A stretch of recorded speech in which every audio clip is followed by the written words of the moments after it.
Party के बड़े कर्मठ वहाँ के प्रधान रहे हैं। आदरणीय श्री रामवीर सिंह विधुड़ी जी, बड़ी बहन आरती जी, हमारे मीडिया के प्रमुख प्रवीण जी, हमारे अनुसूचित मोर्चे के प्रभारी और बहुत ही मेहनती हमारे साथी करम सिंह कर्मा जी और बाहरी दिल्ली के जिला अध्यक्ष श्री सी रामचंद्रन जी और उपस्थित सभी कार्यकर्ता बंधुओं, ये विधुड़ी जी की विनम्रता है जो बार बार प्रदेश अध्यक्ष के लिए ऐसा कहते हैं कि कृपा कृपा। हम तो खुद विधुड़ी जी से सीखते हैं काम कैसे करना है। और आज आप सब भारतीय जनता पार्टी के परिवार में जो सम्मिलित हुए, अब हमारे परिवार के सदस्य हैं। तो जो माननीय विधुड़ी जी ने कहा कि हम सब मिलकर एक संकल्प के साथ काम कर रहे हैं कि पिछले 10 वर्षों में माननीय प्रधानमंत्री जी के नेतृत्व में देश ने जिस गति से विकास किया है, जिस गति से पूरे विश्व में भारत ने अपनी छाप बनाई, अपना स्थान बनाया है, और आज विश्व जो है भारत को एक बड़ी आशावादी निगाहों से देखता है। और माननीय प्रधानमंत्री जी का जो संकल्प है कि 2047 में भारत एक विकसित राष्ट्र बने, उस संकल्प के जो हवन यज्ञ है उसमें अपनी अपनी आहुति डालें, अपने श्रम से डालें, अपने परिश्रम से डालें। उस परिवार में मैं आप सबका स्वागत करता हूँ। जी, देखा जा रहा है जिस तरह से में ज्वाइनिंग हो रही है, आगे 2024 के अंदर किस तरह से संगठन। देखिए, आज भी अलग अलग पार्टियों के वरिष्ठ साथियों ने भारतीय जनता पार्टी को ज्वाइन किया है। दिल्ली प्रदेश भारतीय जनता पार्टी के अध्यक्ष श्री वीरेंद्र सचदेवा जी ने सभी को पटका पहनाकर उनकी ज्वाइनिंग कराई है। मैं इस कमेटी का कन्वीनर होने के नाते सभी का अभिनंदन करता हूं, स्वागत करता हूं। और पिछले कई दिनों से पूरी दिल्ली में लोगों में एक होड़ लग गई है जो अलग अलग पार्टियों में काम कर रहे हैं कि हम अपनी अपनी पार्टी छोड़कर भारतीय जनता पार्टी में शामिल होना चाहते हैं। देश के यशस्वी प्रधानमंत्री श्री नरेंद्र मोदी जी के प्रति लोगों के मन में बहुत आदर है और सभी को मालूम है कि 2 महीने के बाद दिल्ली में भी लोकसभा का चुनाव है और दिल्ली के लोगों ने ये मन बना लिया है कि सातों की सातों सीटों पर भारतीय जनता पार्टी के उम्मीदवारों को चुनाव जिताएंगे। और 2019 में लोकसभा के लिए भारतीय जनता पार्टी के उम्मीदवारों को जो शानदार जीत हासिल हुई थी, उससे कहीं अच्छी जीत 2024 में होने के लिए जा रही है। एक लंबी सूची हमारे पास है।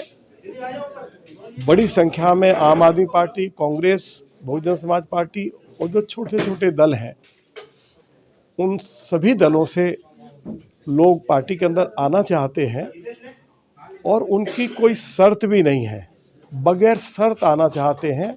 केवल उनका इतना ही कहना है कि हम भारतीय जनता पार्टी के लिए काम करना चाहते हैं, श्री नरेंद्र मोदी जी के लिए हम लोग काम करना चाहते हैं। और हम सभी की इच्छा है कि मोदी जी जो हैं इस बार लोकसभा के चुनाव में 400 से ज़्यादा सीटें उनको मिलें।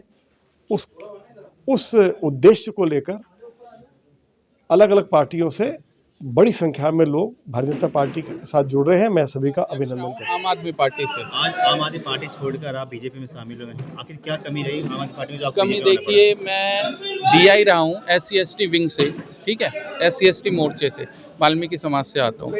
हमारे समाज को जो हमारे समाज को जो इज्जत देनी चाहिए थी ना, क्योंकि हमारा 30% शेयर है दिल्ली के वोटिंग में, दिल्ली इलेक्शन में करीबन हम 35 लाख लोग हैं, लेकिन हमें जो समर्थन और जो हमें इज्जत चाहिए थी ना, वो आम आदमी पार्टी ने हमें देनी है। जहाँ तक कि अभी आपने देखा होगा MCD के इलेक्शन हुए, वादे हुए कि जी हम परमानेंट लोगों को पक्का करेंगे और एरियर्स देंगे, जो भी सारी चीज़ें थी वो हुई नहीं। सबसे बड़ी बात, केजरीवाल सरकार ने 1-1 करोड़ रुपए उन सब शहीदों को दिए जो कोरोना में शहीद हुए थे, लेकिन हमारे 53 सफाई कर्मचारियों का क्या, आज तक उनके घर में 1 करोड़ के 1 रुपया भी नहीं आया। तो ये सारी चीज़ें हैं, ये सारी नीतियाँ हैं जो वो हमारे समाज के मतलब हमारे समाज के फेवर में नहीं थी। और बीजेपी, जहाँ तक मैं बीजेपी की बात करूँ, हमारे समाज को आज सम्मान जो दिया है, वाल्मीकि महर्षि वाल्मीकि इंटरनेशनल एयरपोर्ट जो अयोध्या में बनाया, इतना बड़ा सम्मान है, हमारे सर पे एक ताज सजा दिया है।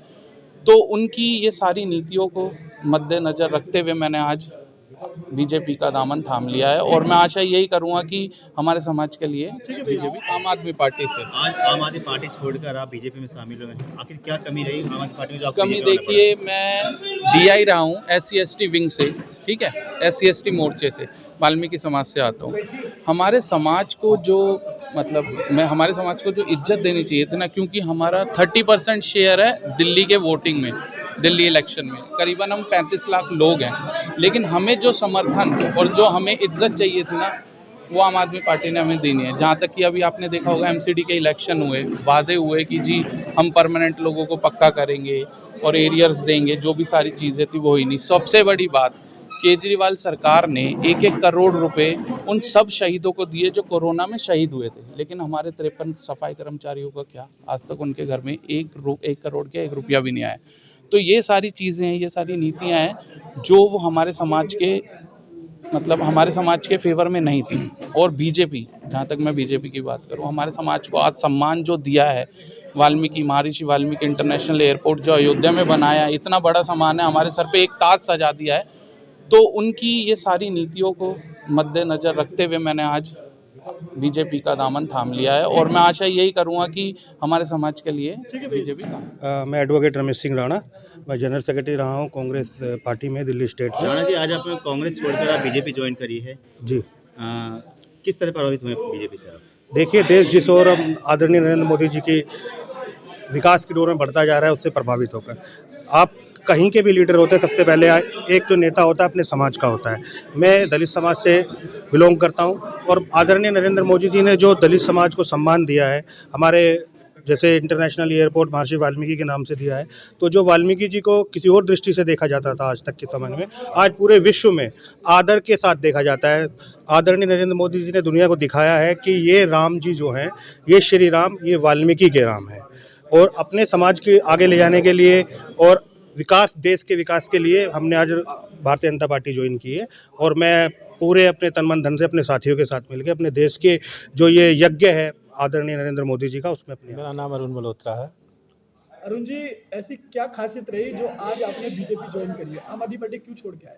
तो श्री नरेंद्र मोदी जी की नीतियों पे जो वो चल रही हैं, नीतियों को देखते हुए हमने पार्टी अपनी चेंज करी है और जिस नीति पे हमारी पार्टी चल रही थी, जिसमें मैंने ज्वाइनिंग करी थी, वो आज अलग दिशा में जा रही है, तो इसलिए हमने ज्वाइनिंग करी।